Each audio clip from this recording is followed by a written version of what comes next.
बहुत ही खूबसूरत है। अल्हम्दुलिल्लाह, अल्लाह ताला ने कितनी खूबसूरत खूबसूरत चीज़ें पैदा की हैं। ये क्या है तो मैं नहीं जानता, जैसे आप लोग बताएं क्या है।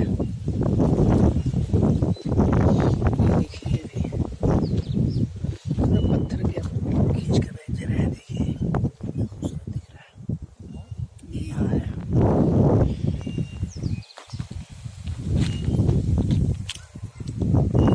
ये आसमान देखिए कितना अच्छा मौसम दिख रहा है। पूरे 1 महीना बाद इतनी दूर बाहर निकला हूँ।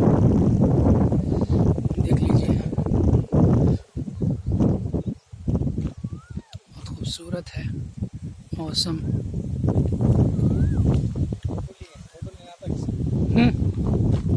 आता है।